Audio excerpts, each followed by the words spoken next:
فرمایا ہاں. تو چونکہ حضرت خدیجۃ الکبریٰ ایک پڑھے لکھے گھرانے کی خاتون تھی، آپ کے چچا کا بیٹا حضرت ورقہ بن نوفل یہ بہت بڑے عالم تھے، تو آپ کو بہت سا علم تھا، فرشتوں کے متعلق، انبیاء کے متعلق آپ جانتی تھی. تو اس وقت حضرت خدیجۃ الکبریٰ نے کہا کہ آپ میرے کمرے میں آئیں. سرکار صلی اللہ علیہ وسلم نے ان کے کمرے میں قدم رکھا تو اماں خدیجہ نے پوچھا جو فرشتہ تم نے غار حرا میں دیکھا اور باہر کے کمرے میں دیکھا کیا وہ میرے کمرے میں دکھ رہا ہے؟ آقا نے فرمایا ہاں وہ مجھے اب بھی نظر آ رہا ہے. حضرت خدیجۃ الکبریٰ نے اپنے سر سے دوپٹہ ہٹا دیا، اپنے بالوں کو کھلا کر دیا. بہت توجہ سے سننے کی بات ہے میری بہنوں، جب سر سے آپ نے دوپٹہ ہٹایا اور دوپٹہ آپ نے اپنے کندھے پہ رکھا، جب آپ کا سر کھل گیا، کس کا؟ خدیجۃ الکبریٰ کا. کس کا؟ سیدہ فاطمہ کی امی کا. کس کا؟ آخری نبی کی پہلی بیوی کا. کس کا؟ جس کو عرش سے خدا سلام کرتا ہے اس خدیجہ کا. دوپٹہ سر سے کاندھے پر آیا تو اماں خدیجہ نے پوچھا میرے سرتاج کیا جو فرشتہ تمہیں تھوڑی دیر پہلے تک دکھ رہا تھا وہ اب بھی دکھ رہا ہے؟ سرکار نے فرمایا خدیجہ نہیں، اب وہ فرشتہ مجھے نظر نہیں آ رہا ہے، اب وہ فرشتے کو میں نہیں دیکھ رہا ہوں. جناب خدیجہ نے کہا مبارک ہو، جو فرشتہ جناب موسیٰ کے پاس آتا تھا، جو فرشتہ جناب ابراہیم کے پاس آتا تھا، وہی فرشتہ آپ کے پاس بھی آیا. آپ کے پاس کوئی شیطان نہیں آیا. سرکار صلی اللہ علیہ وسلم سے انہوں نے یہ کیوں عرض کیا؟ کیونکہ خدیجہ کا یہ ماننا تھا کہ عورت کے سر پہ جب تک دوپٹہ رہتا ہے وہیں تک رحمت کا فرشتہ موجود رہتا ہے. جب عورت اپنے سر سے دوپٹہ ہٹا لے تو رحمت کا فرشتہ وہاں سے چلا جاتا ہے. اب آپ مجھے بتائیں جب نبی کے گھر میں، سید الانبیاء کے گھر میں عورت کے سر سے دوپٹہ ہٹ جائے تو وہاں سے رحمت کے فرشتے چلے جاتے ہیں، تو ہمارے گھر میں عورتیں جو کھلے سر پھرتی ہے، کھلے سر کھانا پکاتی ہے، کھلے سر اللہ اکبر سارے کام انجام دیتی ہے، پھر رحمت کے فرشتے ہمارے گھر میں کیسے آئیں گے؟ جب نبی کے گھر سے سر سے دوپٹہ ہٹنے پر فرشتے چلے جاتے ہیں تو ہمارے گھر میں فرشتے کیسے آئیں گے؟ اور جب رحمت کے فرشتے آئیں گے نہیں تو اللہ کی رحمت کیسے آئے گی؟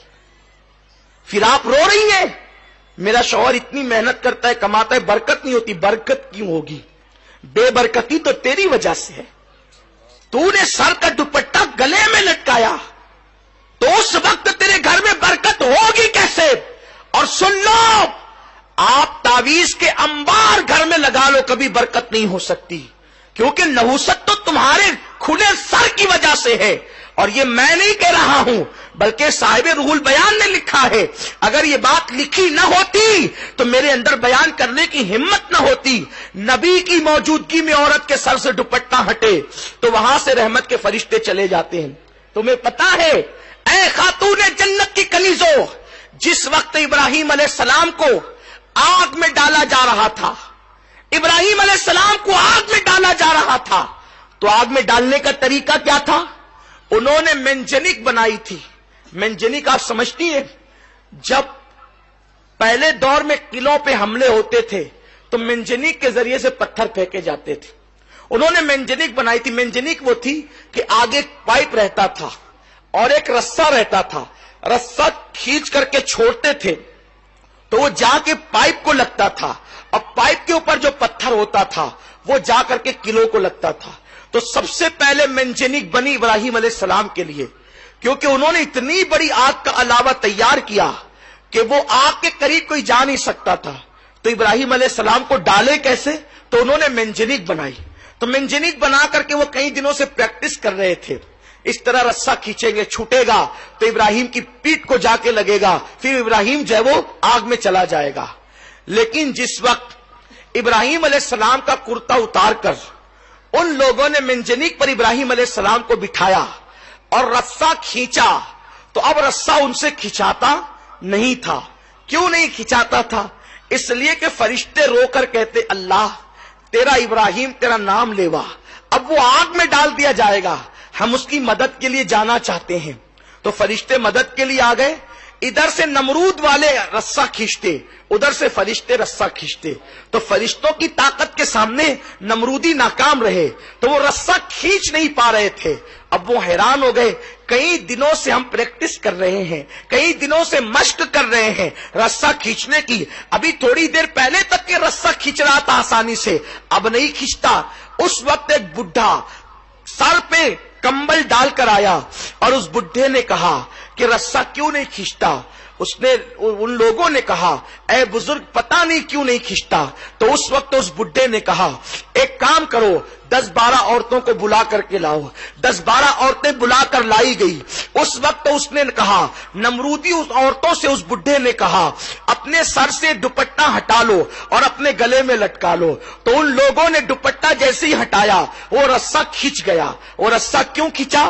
اس لیے کہ جب عورت سر سے دوپٹہ ہٹا دیتی ہے تو رحمت کے فرشتے وہاں سے چلے جاتے ہیں۔ تو اب ابراہیم علیہ السلام کی مدد کے جو رحمت کے فرشتے آئے تھے وہ دوپٹہ سر سے ہٹنے کی وجہ سے چلے گئے، حالانکہ وہاں اللہ کا پیغمبر موجود ہے۔ پیغمبر کی موجودگی کے باوجود اگر عورتیں سر سے دوپٹہ ہٹا دیں تو رحمت کے فرشتے وہاں سے چلے جاتے ہیں۔ تو کیا تمہارے گھر میں کوئی پیغمبر ہے؟ کوئی تمہارے گھر میں کوئی صحابی ہے؟ تمہارے گھر میں کوئی ولی ہے؟ نادانو تمہاری تکلیفوں کا علاج صرف تمہارے پردے میں ہے۔ پردے میں رہ کر دیکھو، پھر میرے اللہ کی قدرت دیکھنا، اس کے کرم کی بارشیں دیکھنا۔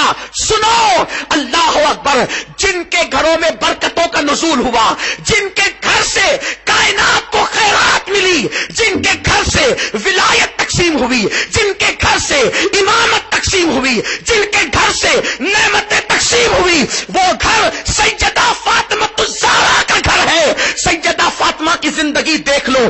امام حسن مجتبی سے کسی نے کہا حسن تیری ماں بڑی پاکیزہ تھی۔ امام حسن نے کہا تو نے سچ کہا، جس دن میری ماں کا وصال ہوا میں 6-7 سال کا بچہ تھا، اس کے باوجود بھی میں نے اپنی ماں کے سر کے بالوں کو کبھی نہیں دیکھا۔